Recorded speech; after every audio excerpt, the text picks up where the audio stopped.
All right, ladies and gentlemen, Tim Harridge here. I've got my friend Rick Sharga on the line with us. Rick is probably one of the smartest guys I know. He's former executive vice president for Carrington Mortgage, also chief marketing officer for 10X. Many of you know 10X as auction.com. He was EVP there. He's been with Realty Track and all sorts of other companies.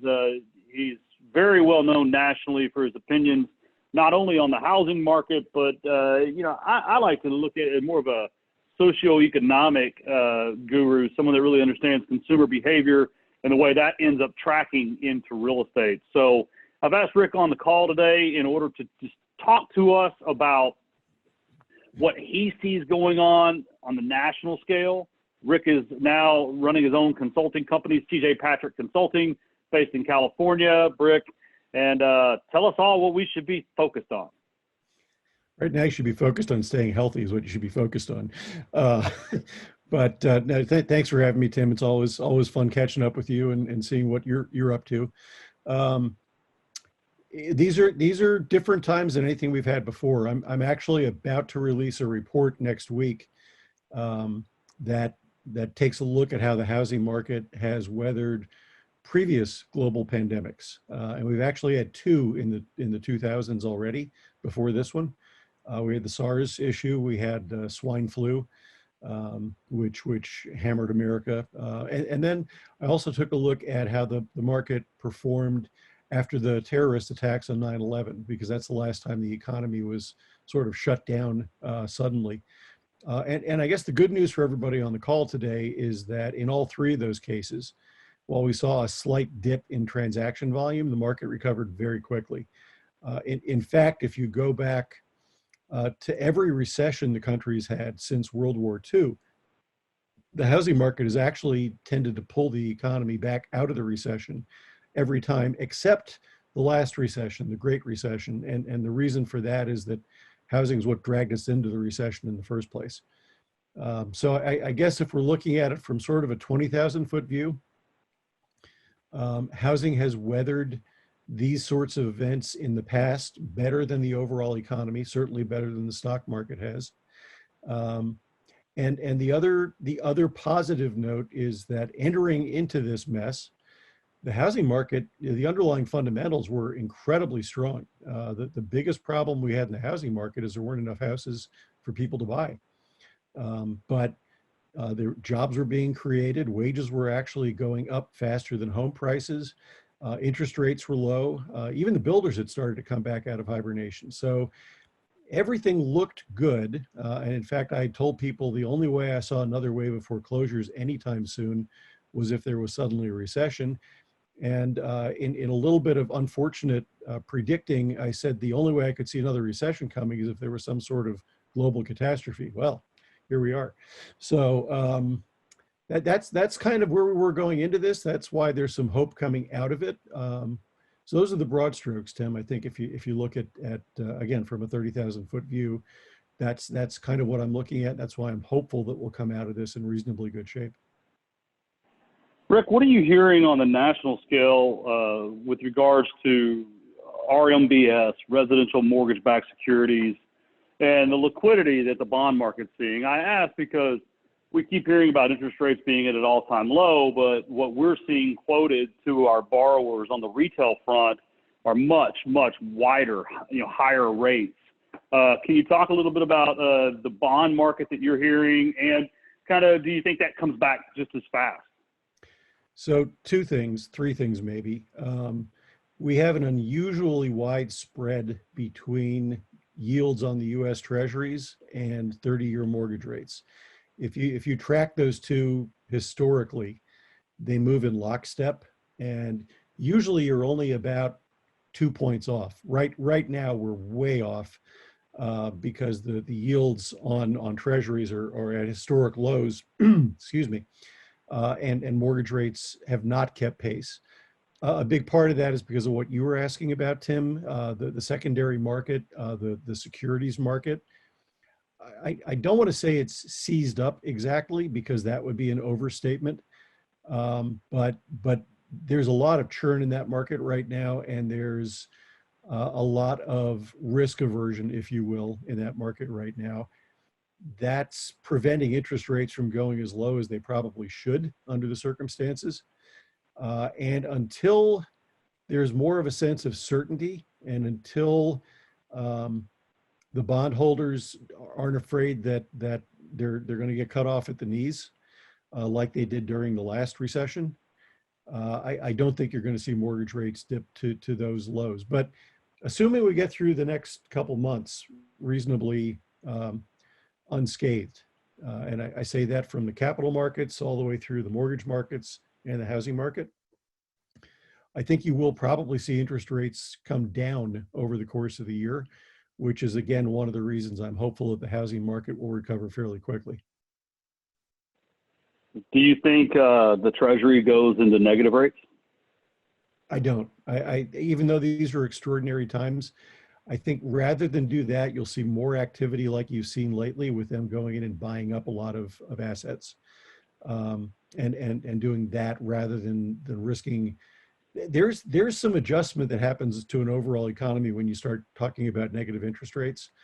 And we don't want to become the next Japan, where there's basically no growth for the next, 20, 30 years.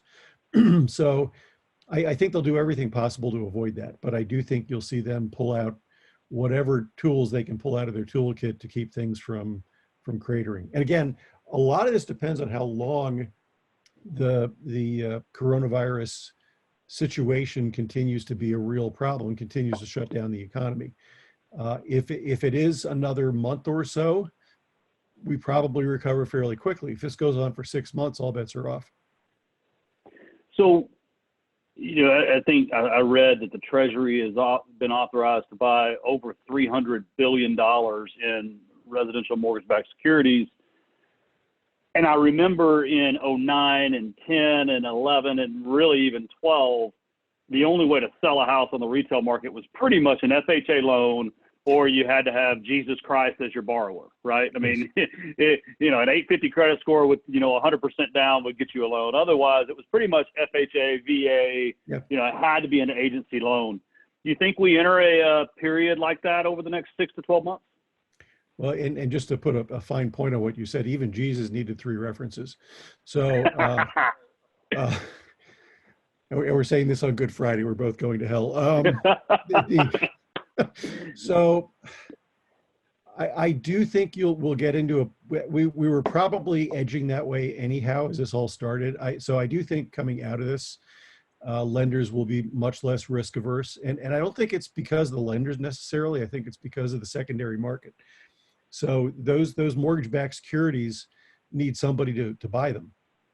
And one of the things we did see dry up immediately with this was there's no appetite for securities based on non-QM loans, which are perceived as high risk, even though they've been performing extraordinarily well.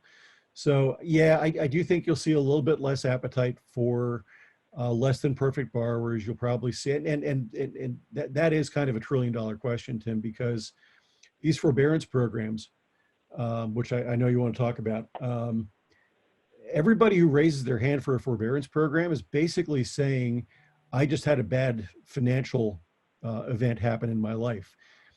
I don't know what the lenders' appetites will be to give those people loans when they've been out of work for 2 or 3 months and maybe at a new job they're just starting out at, have had their income reduced. Maybe their credit score took a hit because they ran up their credit card bills while they were out of work. So even if the lenders weren't being more risk averse, I think the borrower profile, particularly for first time buyers, is going to be a little fuzzier than it was going into the pandemic. And I look at it and I think, as a landlord, right? Right. I'm not allowed to evict people. which I'm not, saying to the world that I would love to just go evict people, but it takes away the accountability end on the tenant side. And I feel like that the government set a precedence for anything that's not an agency loan now. They're like, hey, we can actually stop you from foreclosing, stop you from charging late fees, stop you from evicting, and just throw the brakes and, frankly, the emergency brake and take a tire off your vehicle anytime we want. And so I fear that kind of non-QM conventional mortgage space, it may price wide for the next couple of years. I mean, it's kind of that's kind of the genesis of that question I'd asked you about the FHA VA stuff. So, boy, there's a lot of ground to cover in that comment, Tim. On the one hand, and I'm sure your gang is familiar with all these forbearance programs. Let's talk about the owner-occupant program for a minute.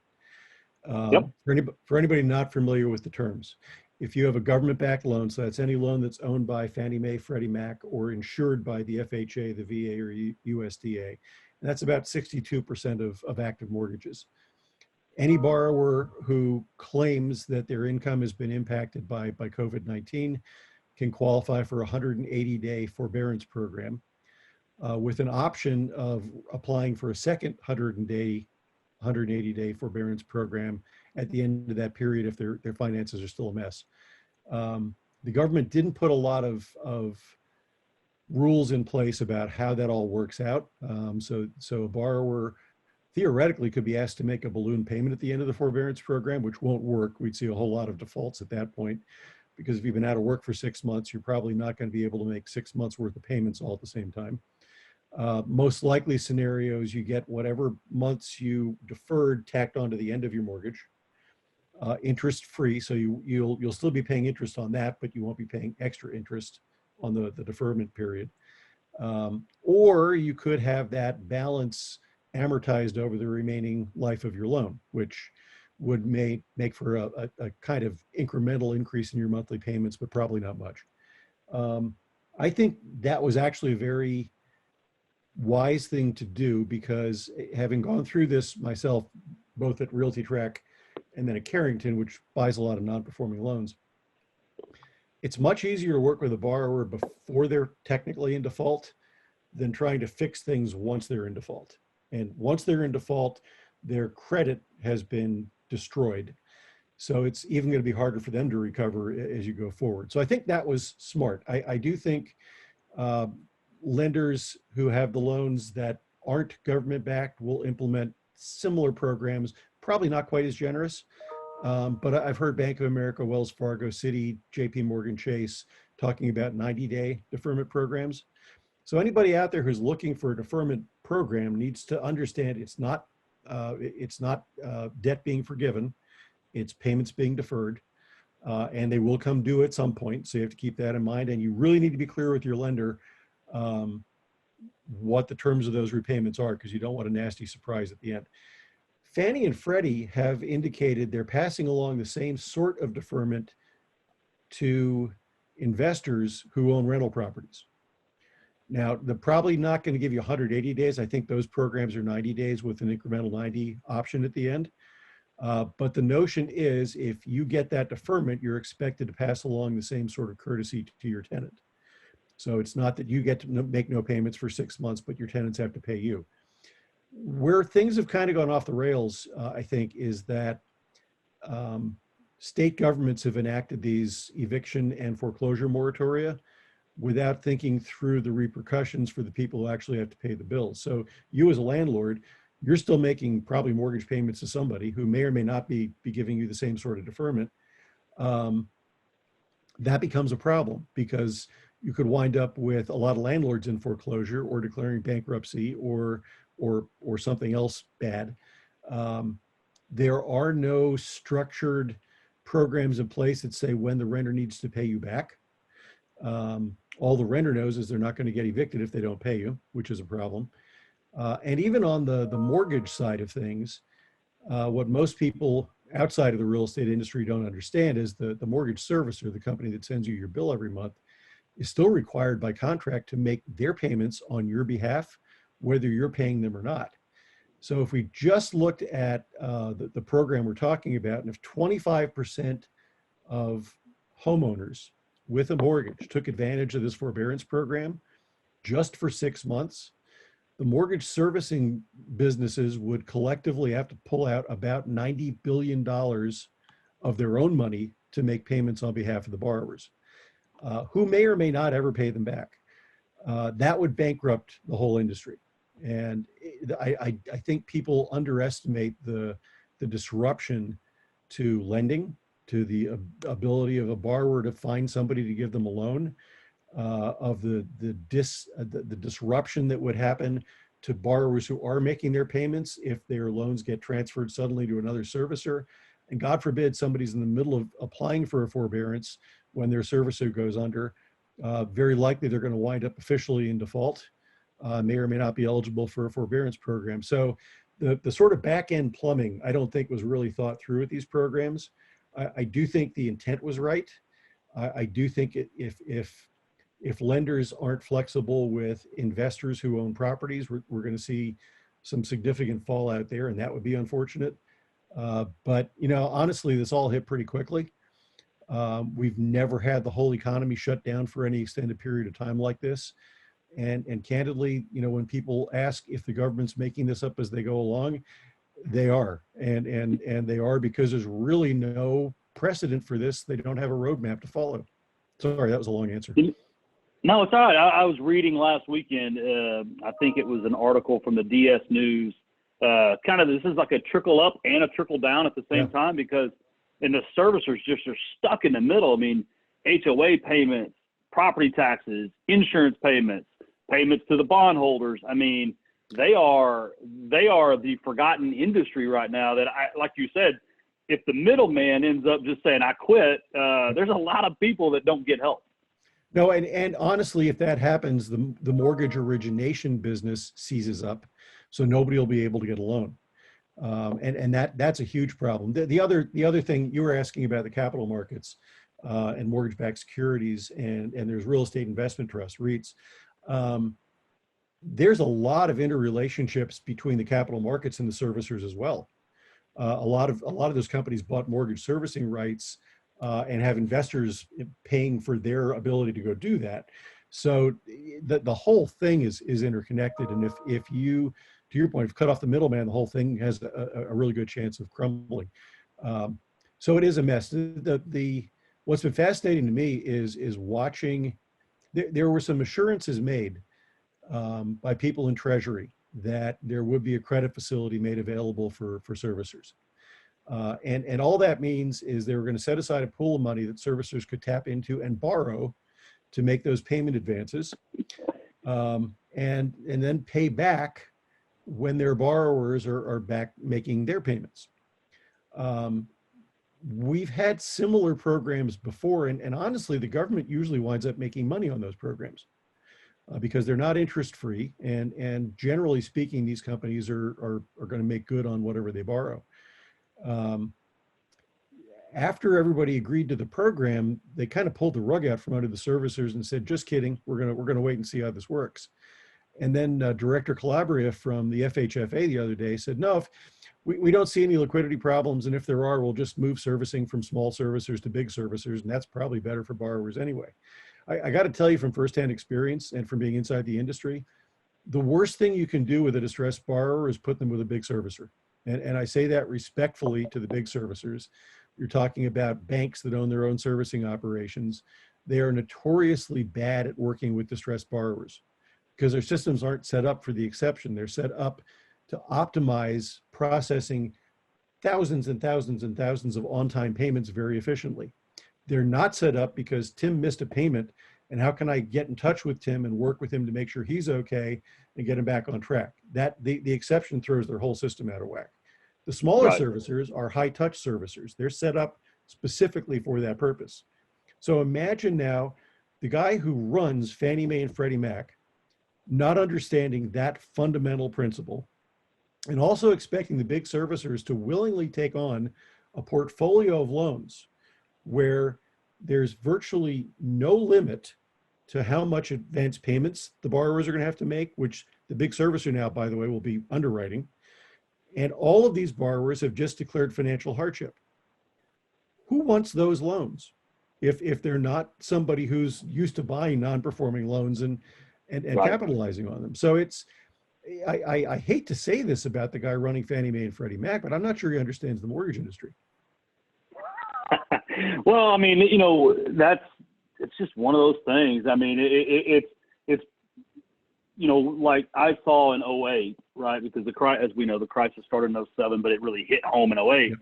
What happened to the real estate investment industry specifically is, there was just no liquidity. Community banks dried up, Right. local banks, regional banks dried up, national banks, they never would play with us.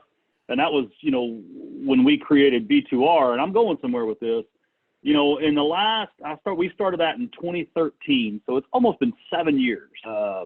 Notice the gray. And it's probably 20 to $30 billion worth of paper out there right now in portfolio loans that it is all coming. It was all 5 and 10 year notes. Right. And it was all priced on the CMBS market. So, and in the last 2 weeks, I've seen, I won't get into name calling, but I've seen 4, maybe 5 national hard money lenders just say, nope, no more. And not only on their 30-year product, but also their fix and flip product. What are you hearing in that space? I mean, because I was texting with the CEO yesterday of one of the companies that he said, quote unquote, trying like hell to get his 30-year program back. What are you hearing in that space? Really, what I've heard is that some of the warehouse lines are drying up. So it's not that the lenders, the originators, don't want to play. They do, but they're having a hard time getting their hands on warehouse lines of credit that gives them the liquidity they need to make the loans. Some of that's because their providers got hit with margin calls on investments they had and had to scrape together capital to pay their bills. So again, when the capital markets start to seize up, it has a ripple effect throughout the whole system. And I've heard the same thing candidly in the conventional market. When you're talking about mortgage brokers and wholesale and wholesale lines, there's a bit of a liquidity squeeze right now. So I think that will work itself out shortly. I don't think it's a long-term issue, but again, when you have that kind of short-term disruption, I think everybody hurts. Yeah, for sure. I mean, I know one company that, they laid off 5 people because literally the people would make more money on unemployment with the $600 weekly bonus. And they just shut their office down and they just hit pause on new originations for 2 weeks. And I was talking to the president yesterday and he said that they're going to restart originations on Monday and that because they're kind of, everybody's looking at New York and Washington as kind of the leading indicators of, Yep. How bad this gets when, where. And so he said that he was telling me that he hopes by Labor Day, Memorial Day, that he's back into full operation. And, that seems close, but that's a long 45 days in my mind. Oh, it really is, because we all know this, there's a lag time between when they start talking to borrowers again and when they're actually issuing loans. So what we've seen in other countries, and that's probably the best proxy we have right now. You take a look at China, you take a look at Hong Kong. Their transaction volume almost died completely. Now, China's numbers are a little fuzzy because this happened right around the time of the Chinese New Year, and that's a big seasonal factor for them. They usually have almost no sales during the Chinese New Year, but they didn't recover this time quite as quickly. Once the lockdown was over, real estate market transactions started to bubble up pretty quickly. Same thing happened in Hong Kong. So the real question is how long the lockdown, the shelter in place, the quarantines stay in place here. Again, I think if it's a fairly short period, most companies probably survive, which means most people have jobs to go back to, which means maybe this isn't such a huge hit, but we do have a little bit of a dip. If it goes on 3, 4, 5, 6 months, I see a whole lot more carnage from an economic standpoint, and we're going to see lenders go out of business. We're going to see a lot of small businesses not make it, and small businesses employ a huge percentage of the population. Yeah, and I agree. I was talking with Kevin Ortner, Renters Warehouse CEO, last week, and they manage all my rentals, and we were literally last Friday on par or even above previous months with regards to rent collection.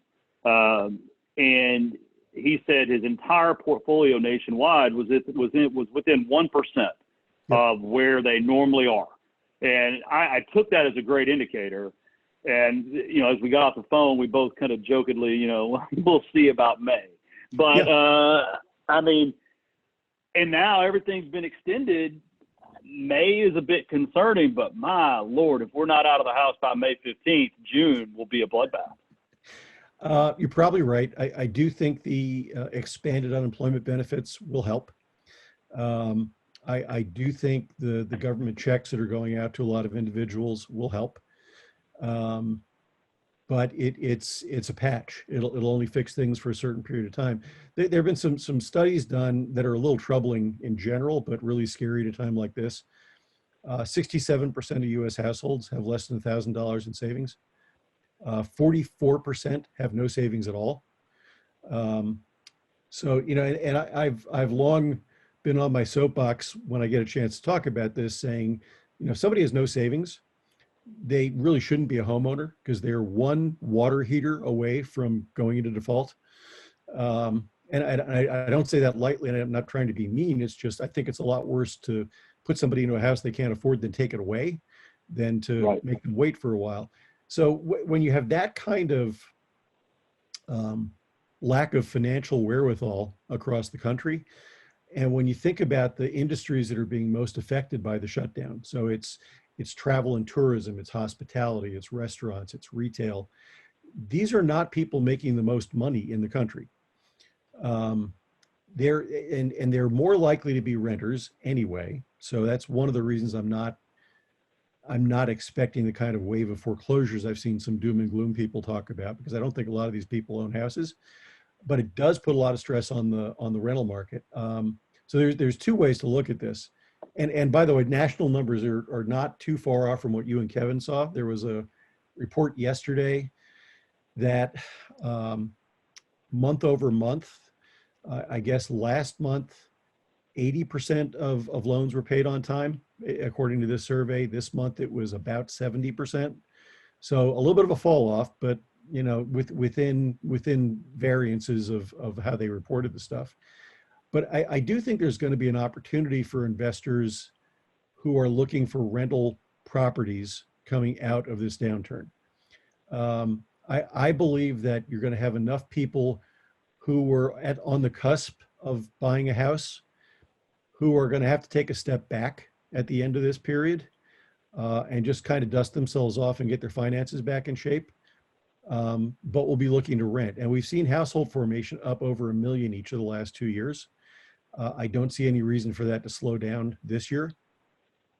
But a lot of people just are going to need a little bit more time before they're ready to buy. And I think that provides an opportunity for rental investors coming out of this downturn. Hey, household formation should go up. If you weren't married already, you're sitting at home lonely. And if you were married, there's probably another kid on the way. So, you know, maybe people reprioritize. Well, you know, that's the silver lining as an American is maybe this time, this pause helps people refocus on what's important to them. But you brought something up. Consumer debt has been one of those things that I'm not an economist. I don't have the patience to weed through the data, but it's been concerning to me for the last 4 to 5 years. And I've been saying that that'll be what brings us down the next time. Auto loans. I mean, right now, my goodness, I heard a commercial from a Ford dealership yesterday, 0% for 84 months. Credit card debt is just so, I mean, you know, 0% for 84 months, your vehicle will be worth less than you owe on it, like for more than half of that. Have you heard anything about the consumer debt markets? I mean, I haven't seen any real big relief to them. And if that starts to dry up, I swear I need to get better at proving these, going somewhere with this. You were talking about the average savings that people have, right? If their credit cards and their debt starts to dry up, what does that do? Like I've just been concerned that that's like the domino, right? That's the big domino that just knocks everything else. Have you heard anything about consumer debt markets? How are they doing? Any intel there? The only area of consumer debt that's been growing faster than, let's say, GDP over the last few years has been student loan debt. So last check, we were at about $1.5 trillion in student loan debt. Enormous amount of money. The president announced, I think he just said a 6-month moratorium on student loan payments, which should probably help. That in many cases, people getting out of college, that's their biggest monthly debt to get started with. Credit card debt's been going up, but interestingly, the millennials actually are putting less on their credit cards than prior generations did. The one area that's probably a little flaky right now is the one you mentioned, which is auto loans.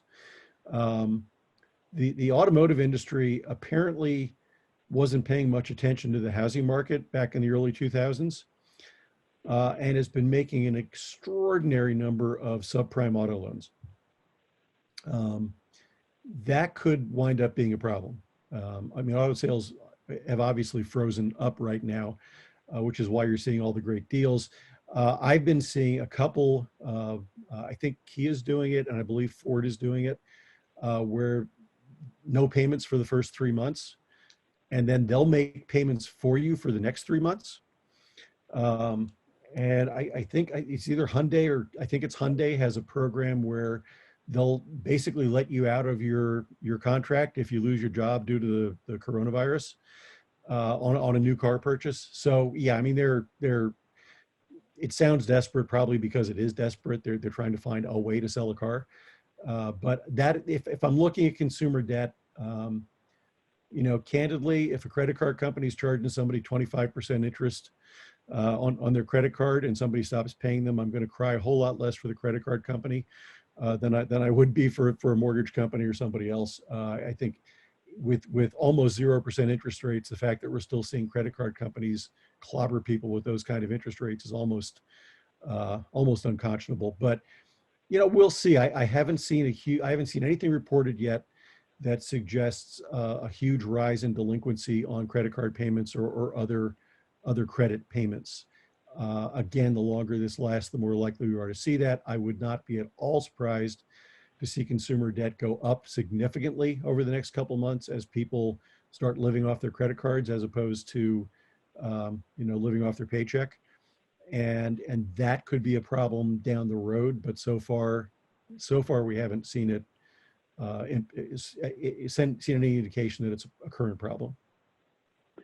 By the way, keep in mind, the U.S. economy is made up 70% of by consumer spending. So, we're clearly in a recession right now.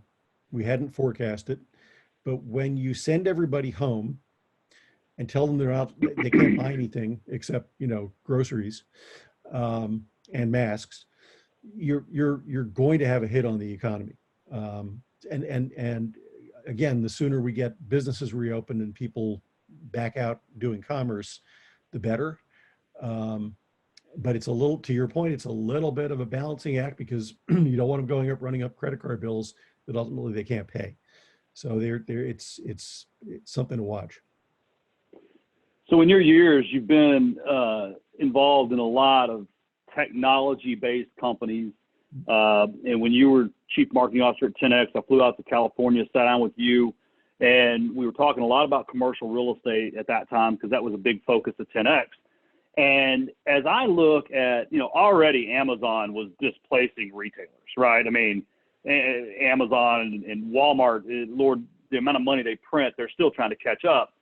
But now that these companies have been forced to figure out how to work from home, right?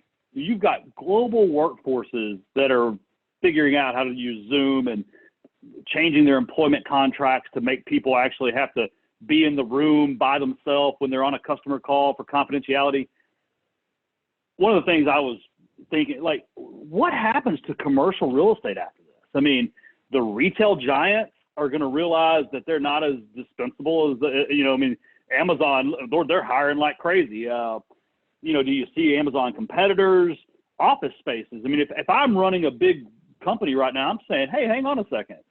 If we can really function at this level without that, $700,000 a year lease, Can't we just get rid of that? So, I mean, I don't know. I mean, just this is pontification, not prediction, but I think our markets go a lot by societal discoveries. I mean, do you think this has some sort of lasting implication for commercial real estate? Absolutely. I'm actually writing an article on winners and losers in commercial real estate coming out of the pandemic. And you and I are on pretty much the same page. I think the industrial sector will actually be a big winner coming out of this. E-commerce had been growing anyway, which was a big driver in industrial production. You were seeing a lot of warehouses and distribution centers as Amazon was trying to get closer and closer to that instant delivery of a product you ordered. I think the huge uptick in e-commerce has actually pointed out some areas of weakness that will be fixed once people are actually ready to start building new facilities.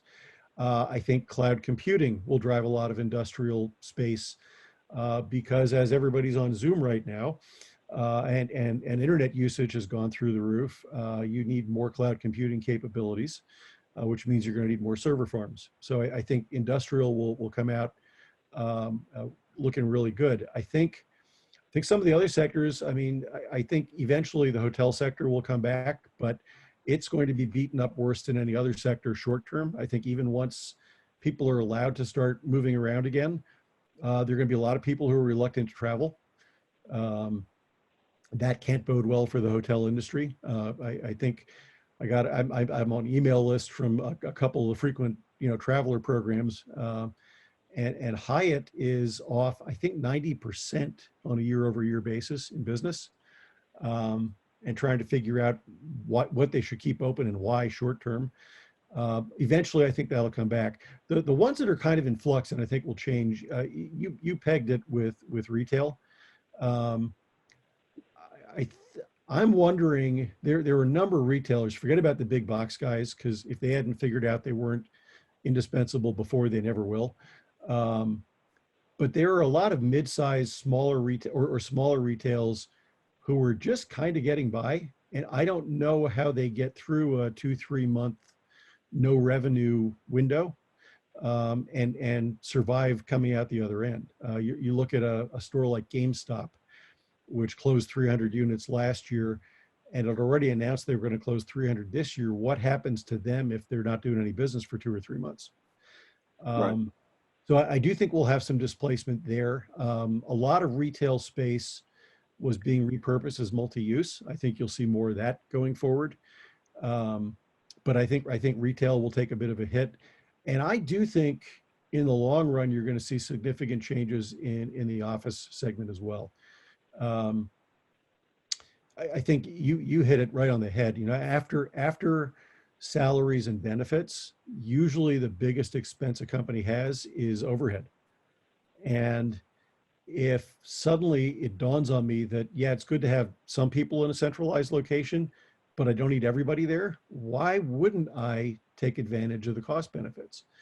And there have been some, I mean, even the technology companies in Silicon Valley, who you'd think would be the first ones to adopt telecommuting, have been forced to do this. And, with real estate prices, what they are in the Valley, you wonder why they wouldn't take advantage of this going forward. So I do think fundamentally you'll see some shifts going forward. I also think you'll see some shifts in healthcare. We've sort of taken a hard look at the possibilities and realized that if push comes to shove, we may not be ready. So I do think you'll probably see some transformation in how we go about managing healthcare facilities going forward. The senior living facilities in particular, which were sort of the epicenter of the outbreak. And one of my pet theories is that a lot of suburban malls are going to wind up becoming 55 and over retirement communities. And it's full circle. So, well, think about it. You can take part of the mall, turn it into living quarters. You already have retail and eateries on board. Maybe you put some other entertainment and health or fitness facilities in there. And it's great. It's a full circle opportunity for the boomers, because when we were teenagers, our parents just said to us, "You're hanging out at the mall all the time. Why don't you just go live there?" And now we can. Well, you were talking about the winners and losers, and you talked about industrial. I'm assuming you include manufacturing in that? Yes. And I do Because think you're going to see, I think politically there's going to be a groundswell to bring manufacturing back now. specifically medical manufacturing. Exactly. That's the first part. So when you look at the fact that almost all of our basic antibiotics are coming from China, and they could shut off that flow at any point they wanted to, that to me is a big, big red flag. And of course, that's the color of their flag, so it makes perfect sense. And the ventilators. And even having to scramble to do things as simple as face masks, as face shields, as gloves, as ventilators. It's gratifying that at some point we've been able to kind of get the flip switched. But you'd think a country like ours would be a little bit better able to be more nimble and make those kind of transitions when you need to. And I think you will see manufacturing uptick. So I heard the president last week talking about the next bill and how he'd like to see more public works projects and things like that. And I just think back to the Great Depression, and obviously I wasn't there, but the stories I've read. Do you think on the tail end of this, we see some public works projects, maybe even federal grants and incentives to manufacture things that are of public health, national security need? I would be surprised if we don't get a massive infrastructure bill at the coming out of the end of this, to ensure that people have something to go back to do in work. And candidly, we need it. Our infrastructure, compared to most industrialized companies, makes us look kind of third worldish in a lot of ways. All you have to do is fly in and out of LaGuardia or LAX to understand that maybe our infrastructure isn't what it should be for the leading economy in the world. But it'll be interesting to see if we do get the kind of public works programs that you're talking about, where manufacturers are incented and supported financially to build things in the states that we've offshored for the last couple decades. And you wonder, at some point, the trade-off on that is that means things become more expensive for people to buy. Whether it's direct cost or higher taxes, we wind up paying a little more to do those sorts of things, but that may be a trade-off we need for security and safety going forward. Yeah. 3 months ago, I was really bullish on Airbnb properties. I've got a $400,000. Shut up now. Yeah, I've got a $400,000 project going in San Antonio.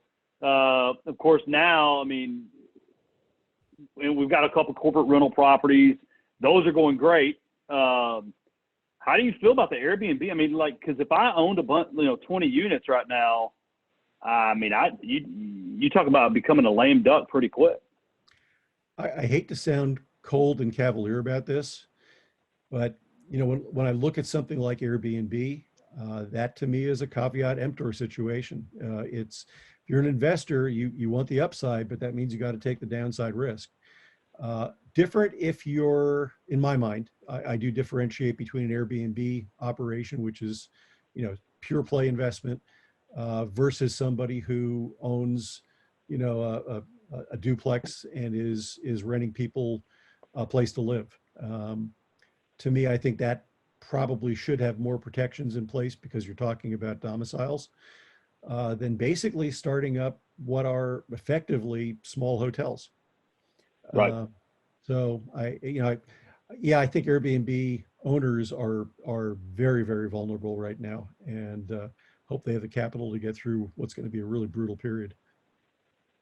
Do you think the airlines end up being a government-regulated industry, much more like a public utility after this? You mean like they used to be back when they served meals? I think this is a great opportunity for a quid pro quo, and I know that's not a popular term in DC, but I think what we should do is loan them some money, but only on the condition that they give us more legroom, stop treating customers like chattel, and change some of their more onerous policy.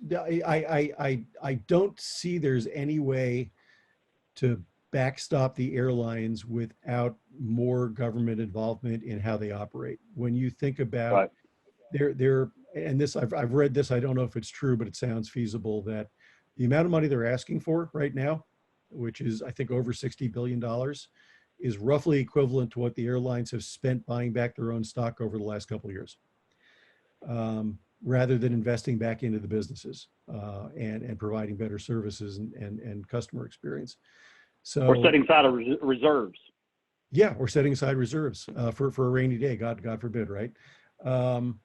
So yeah, and there's a precedent for that. I mean, when the government did come in and take over Fannie and Freddie, when the government bailed out the automotive industry, it got an ownership stake. It had a seat on the board. So yeah, I think there will be money available, but I think it'll come with strings attached. And I know one of the airline CEOs said, well, there's strings attached, I don't want your money. And I thought, well, that's why God invented the bankruptcy court. So have a good day. And candidly, most of the airlines have a lot of experience with working through bankruptcy. So wouldn't be the first time. Rick, you're a member of the corporate board of governors for the National Association of Real Estate Professionals. And one of the questions kind of brings that up. There it is. Do you have any insights on that specific market in contrast to the overall market, especially the undocumented workers who are cut off of all stimulus? If we're talking about the construction part of the business, prior to the current administration coming into office, about 47% of construction workers in residential projects were undocumented immigrants. Now they were typically here on work programs, so these weren't quote unquote illegal people, but that pool of workers has pretty much dried up over the last few years. In terms of the market itself, so there's been a dramatic shortage of skilled labor for construction companies to work with over the last few years, partly because of immigration policies, partly because a lot of the skilled workers who used to be in the industry left after the downturn and didn't feel like coming back. They had a more stable, more reliable source of income. So it's taken a while for the builders to start to replenish that workforce. And they had just started to show signs of life after a long hibernation when the coronavirus hit. So I'm hopeful they'll come back. The other part of that question in terms of the Hispanic community specifically is, if you look at most demographic research, it suggests that most of the household formation, household growth over the next 20 to 30 years is mostly going to be from the Hispanic population, and most of it not through immigration, but from growth in the families that are already here. That suggests that that's going to become a big part of the home buying community going forward. I think that's still the case. Interestingly, and this is either a good thing or a bad thing. Interestingly, the Hispanic population skews much more heavily toward small business ownership than the population as a whole. Great entrepreneurial ethic and spirit in the community. Assuming that they're able to weather the downturn for a couple of months, and I know a lot of the small businesses are hurting, I think there's going to be huge opportunities for them going forward as the economy restarts. So I still believe going forward that becomes a big part of the home buying population. Short term, I think it's a market to target with rental properties because it is where a lot of the household growth is going to come from. And it's surprising. People tend to think of the Hispanic community being in obvious places like California and Texas and Florida. It's actually growing pretty much throughout the country. You'd be surprised what the percentage of the population in Nashville, Tennessee is that's Hispanic.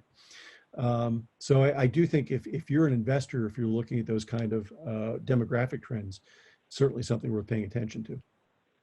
Yeah, I called a friend of mine yesterday that I've known him 15 years. He's big into he's from Mexico. He's big into buy, rehab, and owner finance kind of industry, because a lot of his workers obviously are from Mexico as well and can't qualify for loans. And I called him yesterday. I said, hey, man, I just want to check the pulse.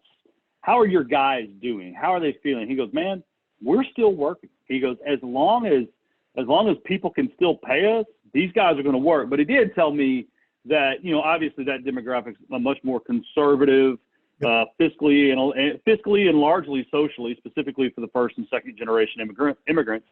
And he said that they're just hoarding cash right now. Yep. He said, they don't want to buy, they don't want to get into anything big. They're uncertain if they're going to be able to keep working. But I think it lends to your point. This thing kind of works itself out over the next month or two. They may be that demographic may be the most postured to go on a buying spree, housing or otherwise. Yeah, I think, and that's actually probably good advice, but I think it's also kind of human nature. My suspicion is anybody who's currently earning money is probably hoarding cash right now. The other reason you're seeing the economic numbers turn down a little bit is because rather than go out and make that impulse buy, that luxury buy, people are putting the cash aside just in case. And I don't think that's a bad thing. So if we can circle back just for a second to kind of put a button on the conversation as it relates to housing. Yeah. There are a couple things, and I know you work mostly with investors, so a couple things to keep in mind. Nobody should panic over the next month or two when they see the numbers. We should all anticipate a huge fall off in transaction volume in March, and probably worse in April, because nobody was out looking at houses in March. I think it will probably be June until we start to see the numbers rebound a little bit. That's to be expected, and it's just the nature of the beast right now.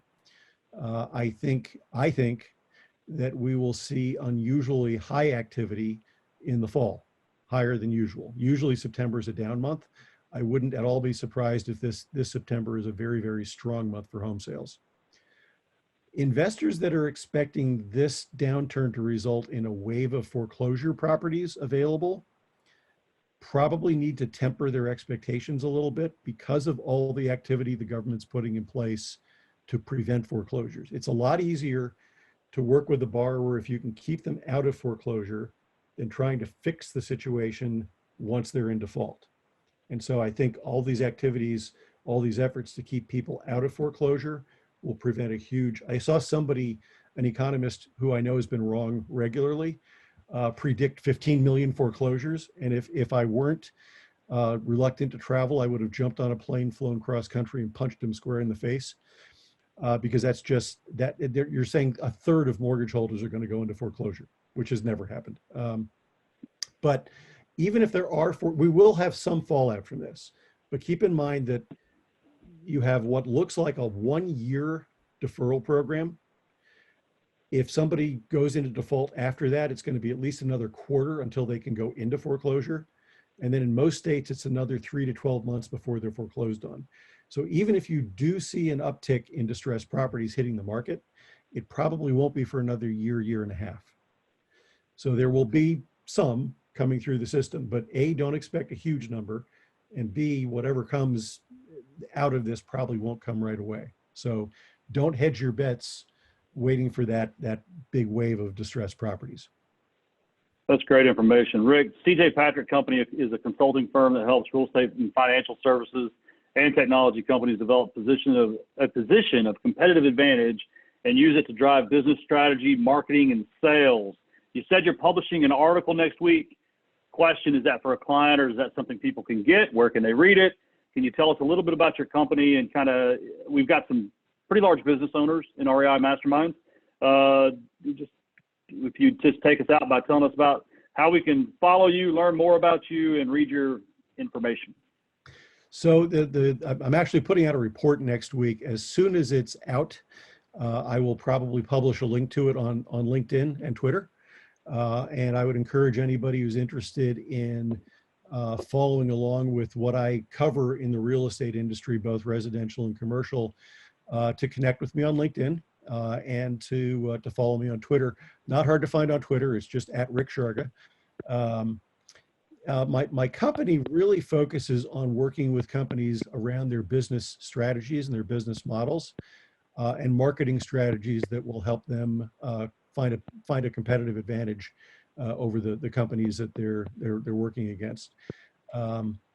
I do marketing support and media support for companies in that space as well. So, typically for companies that are getting ready to launch, that need some help figuring out their market position, for companies that are looking for funding, need to figure out how to package themselves, or for companies that, want to do a fresh start, even though they've been in the market for a while. So those are the companies I like to help, and I appreciate you plugging the company. It's just cjpatrick.com, and always open for business, even through the pandemic.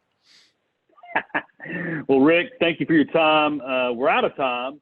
And when this all clears, I'll see you at a conference maybe, or we'll just keep doing it virtually. I think we'll grab a beer when the time comes, Tim.